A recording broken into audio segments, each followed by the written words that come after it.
Isipin natin ang isang basong puno ng tubig na kung pilit natin itong dadagdagan ay mas lalong mapupuno at aapaw. Katulad ng estudyante, may kanya-kanya tayong mga kapasidad upang pangisawaan ang ating emosyonal at mental pangangailangan. Magandang hapon sa inyong lahat.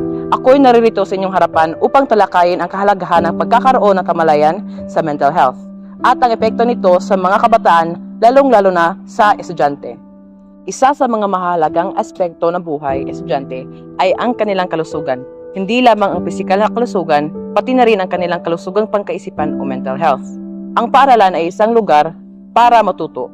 Ngunit batid sa karamihan, may mga estudyante na nakikipagsapalaran sa hindi nakikitang laban at ito ang mental health problems. Ang mental health ay may saklaw ng mga katangian, emosyonal, psikolohikal at mental na mga aspekto na bumubuo sa isang katangian.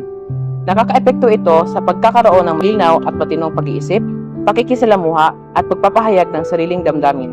Ang mental health ay parang isang puhunan para malago at mapabuti ang buhay dahil nakakonekta ito sa kung paano tayo mamuhay at kumilos. Yung sa mga ulat, mga edad 5 hanggang 15 ang naapektuhan ng mental health problems.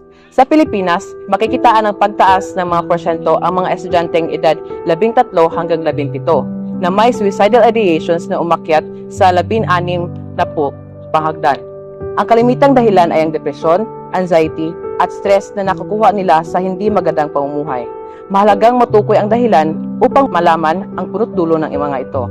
Sa mga pag-aaral, marami ang mga nakakaranas ng stress na nagiging talamak na problema dahil na rin sa pressure dala ng eskwela.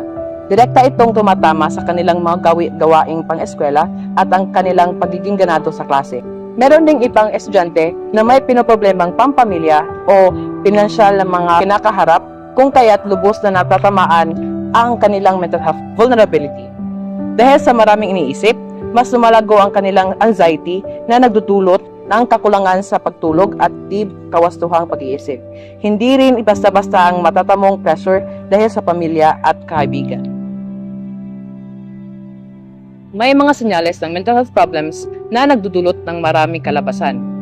Una, nawawala ng gana o interes ang isang individual na gawin ang mga bagay-bagay sa kakulangan ng enerhiya. Ang mga ito rin ay nagpapabago-bago ng kanilang mga pamaraang pagpapamahala ng stress. Pangalawa, ito'y nagiging sanhi ng mabilis na pagkaka-irritable dahil sa di matinong pag-iisip. Naapektuhan din ang pisikal na kalusugan at may mga pagkakataon din na nagdudulot ito ng pagbaba ng nutrisyon. Sa puntong ito, nais ko maglahad ng aking sariling opinyon bilang isang mag-aaral. Madalas nating marinig ang katagang it's okay to not be okay. Sa isang lipunan na madalas magsabi ng okay lang, maaaring magkaroon ng pressure na dapat laging masaya o maayos ang lahat. Ngunit, sa totoo lang, hindi palaging ganoon. Sa ating paglakbay sa buhay, may mga pagkakataon na tayo ay nagtagdaraan sa mga pagsubok, lungkot o kahit pagkakaroon ng pangangamba. At dito pumapasok ang kahalagahan ng it's okay to not be okay. Una, mahalaga nating tuklasin at unawain ang ating sariling damdamin. Hindi natin kailangan itago ang ating mga nararamdaman. Hindi rin natin kailangan magsinungaling sa ating mga sarili na tayo ay masaya. Ang pag-accept sa sarili at ng nararamdaman natin ay isang malaking hakbang sa pangangalaga ng ating kalusugang pagkaisipan. Paminsan-minsan, may mga pangyayari sa buhay na hindi natin kayang kontrolin. Mahalaga ang pagbibigay ng oras sa ating sarili upang maghilom at magkaroon ng lakas muli. Hindi ito isang palatandaan ng kahinaan, kundi isang pagkikilala sa ating sarili na tayo ay tao lamang na may damdam.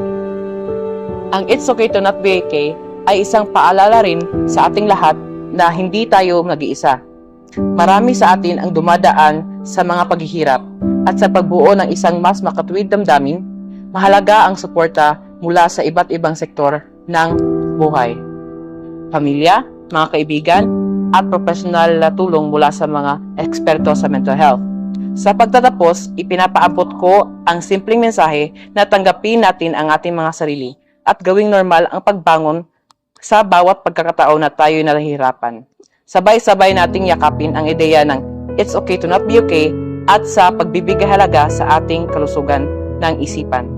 Magiging mas malakas tayo bilang mga individual at bilang isang komunidad. Maraming salamat po sa inyong pagkikinig.